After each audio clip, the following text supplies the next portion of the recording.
Absolutely True Diary of a Part-Time Indian by Sherman Alexie. There's another world, but it's in this one. Quote by W.B. Yeats. The Black Eye of the Month Club. I was born with water on the brain. Okay, so that's not exactly true. I was actually born with too much cerebral spinal fluid inside my skull. But cerebral spinal fluid is just the doctor's fancy way of saying brain grease. And brain grease works inside the lobes like car grease works inside an engine. Keeps things running smooth and fast.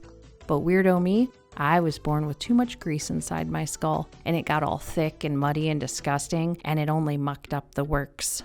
My thinking and breathing and living engine slowed down and flooded.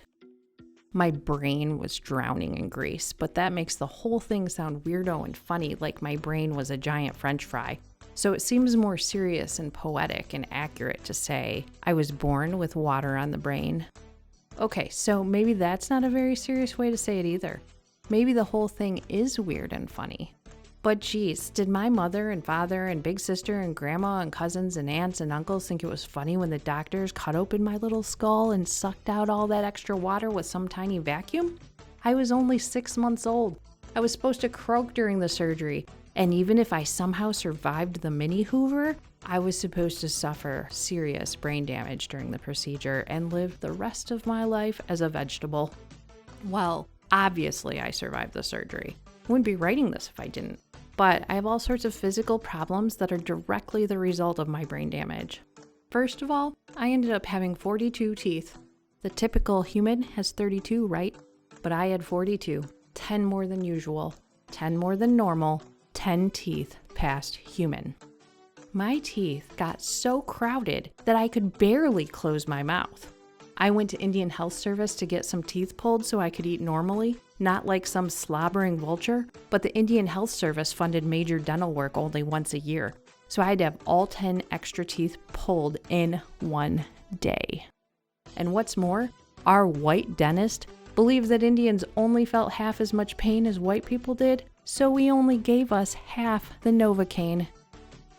Indian Health Service also funded eyeglass purchases only once a year and offered one style, those ugly, thick, black plastic ones. My brain damage left me nearsighted in one eye and farsighted in the other, so my ugly glasses were all lopsided because my eyes were so lopsided. I get headaches because my eyes are like enemies, you know? Like they used to be married to each other but now hate each other's guts. And I started wearing glasses when I was 3, so I ran around the res looking like a 3-year-old Indian grandpa. Oh, and I was skinny. I'd turn sideways and disappear. But my hands and feet were huge. My feet were a size 11 in 3rd grade. With my big feet and pencil body, I looked like a capital L walking down the road. And my skull, enormous. Epic. My head was so big that little Indian skulls orbited around it. Some of the kids called me Orbit, and other kids just called me Globe.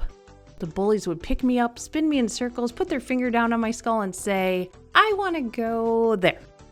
So obviously I looked goofy on the outside, but it was the inside stuff that was the worst.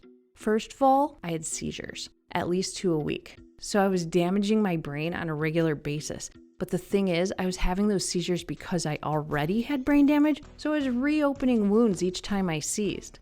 Yep, whenever I had a seizure, I was damaging my damage. I haven't had a seizure in 7 years, but the doctors tell me that I am susceptible to seizure activity. Susceptible to seizure activity, doesn't that just roll off the tongue like poetry? I also had a stutter and a lisp, or maybe I should say I had a stutter and a lisp.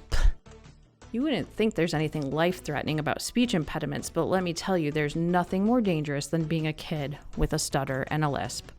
A 5-year-old's cute when he lisps and stutters. Heck, most of the big-time kid actors stuttered and lisped their way to stardom. And geez, you're still fairly cute when you're a stuttering and lisping 6, 7, and 8-year-old. But it's all over when you turn 9 and 10. After that, your stutter and lisp turn you into a retard. And if you're 14 years old like me and you're still stuttering and lisping, then you become the biggest retard in the world. Everyone on the res calls me retard about twice a day. They call me retard when they're pantsing me, or stuffing my head in the toilet, or just smacking me upside the head. I'm not even writing down the story the way I actually talk, because I'd have to fill it with stutters and lisps, and then you'd be wondering why you're reading a story written by such a retard. Do you know what happens to retards on the res?